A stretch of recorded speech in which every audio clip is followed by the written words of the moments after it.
بله تماشوان هجا هر دما مجاره ده آنها لگلمه گرتیه بره ده زندان رژیم سوری ده و سرکرده در خستنا سوز ده شیپال ابراهیم کک شیپال ایوارت بخیر تچه کاری جمرا براگ هینی لسر آستنگین کو گرتین ده زندان رژیم وکن ایرانی سوری هروها تركي وعراقي جي ينكو دسهلاتيا وان دمك دريج لسر كردان دهبو چل باته هيا درباره فيا كي تجمره بيجي براسي بارباش اشترى واشتما شبانا قشارة قرطية زندانة براسي جي سوريا دا ود عراق دا وتركيا وايران براسي ابحث شار يعني وك ريجيم فان ولا طهاتنا سكرن بوي بويد جمناتيا قوم ملتي خورت كن يعني فتايبات بزندا بكسي قول كذا زنداني واندا حركة زاني بأو أشكنجي وأصنجي جوار شدبن أم تبدأ جيزانن أبو غريب العراقي أم تبدأ جيزانن روميا أم تبدأ زان صدنايا أم زان تدمر أم زانن عدرا يعني زنداني دفع حركة ولاطة مخابن أبيقو أمور كرد أم تبدأ جيانا خدكن براسي قلق زحمتي بوارتين زانستاندن يعني بله کک شپال وکو سرکرده کی در خستنا سوز دا درباره گرتین سوری چه کرد و چه عرب هون چه کانن هون چه دکارن جوان را پیشکش بکن و به تایبت گرتین دماغ و شورش سوری دست بکریه براسي ايمن ام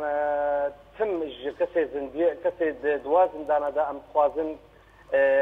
سركفتن وازاديه خود بين چه كرد چه عرب چه فله براسي اما ام وكر خصنا صوز لجمع كوميتك هي او كوميت كاري ويب تايبت كسي قرتياريا ام نافي او وان ام دشين كوميتي ناف دولتي وك كوميتي انترناشونال يعني وك مثلا امنيستي هيومن رايتش ام جوار دشين افكسي هنا بهتر يعني او كاري خوا تكن اما ام وقت تواصل بوارتن وك دانوستاندنا مبواره جبو بيرنجي دواجي مخابن طبعا ازبيجم يعني مخابن افقلك رابورت ام سر مالباتي قرتيه سر روشا وان بوري روشا اقتصادي ام تشيتكن مخابن براسي انجمنا كردي تحديدا ازبيجم بريا اوي وان دهايا فريق مالباتي كسي قرتيه زندانه دا مخابن وقت نمونه وقت جوان خالد ازبيجم افصالك وششمه كسك نقولت كاتش لازم درباري بيركاوي درباري زاروكي ويدا يعني جبولو اما بكره خصنا صوت ام تواصلت في مجاري باشتن يعني وكوميت نقول كوميتا مدني كوميتا خاص بقرتيه زندانه وام نافاد شينن يعني لزيدي يقولوا براسيج مجنا يعني زيدي في اف براسيج ام هيبون جو بارتي ما كسي كارس فيلكي دفيرو شده باش تذكر بك براسي بله كك شپال ام وگرن يعني واره راگهاندنا واره چالاکیه کو جبو وی که تینا کرن وک بلگه فیلم وک شانو وک هلبست وک چتل چالاکی به لسراسری جهان تینا کرن يعني چالاکین وک وی که چه دکاره باندور بک آن چه نامایان دکاره بآلین برپرسیار گینه طبعا برا اف كاري هنا او دهليجو يعني وقت ملت بحثن بشب سريفان كسي قرتيتي يعني انا اف شانوا قلت شيء كربون براسيجي شانوا ك يعني تزاني بو برنجكي يعني ملت بيني يعني جبر قوتن از انا تشقى از بقى خفم ملت او يعني او لو حاجه حقيقي كم ملت باش شنادي جبروا له جي من وقت شخص متقلكش كان على رشيان براسيجي يعني مقود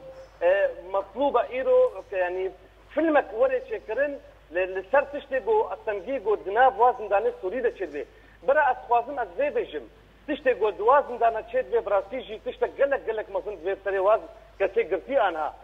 تايبت تشتي شورشا سوري يعني جبروا له ام دبيجن قرتي خوش بير نكن ام دبيجن بشانوا بقوتنا باخفتنا ببريار السياسي برا كسك فان قرتي خوش بير نكي روشه حسين عيسو روشا راجال تمر روشا فان كسي قرتي قالوا ابانا جبر ما هاتن قرتن برا ابانا نجبر روشك خويا تيبت هاتن قرتن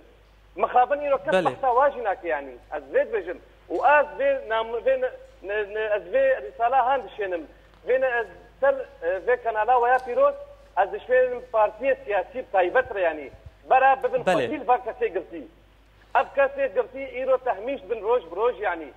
برا جهداريه وان بكن نه برا بدن دوك مرجعياتي وهما اشتغاليه بالا برا الفاكسي قرتي بقرن قول فاكرتي انا قرن شي بقرن ويتشكر بن بكن جوج قرتي خرج شكي بالك شكرا يعني استشتكي نمونه تاكيد كم اشترى ازناس كان قوتن اسبشم في ذاك جوان خالد سيزارو كي خوا دوميزيا الجم دايكا خوش جانا خوتي يعني اودك ويتني جو جانا خو زارو كي خوتي ده بگيني كسك شمال بنا بگو هدار بله زور سپاس شپال ابراهیم گرتی بره د زندان سوری ده رژیم سوری و سرکرده در خستنا سوزا لاوروپا گلک سپاس سروان آگاهیان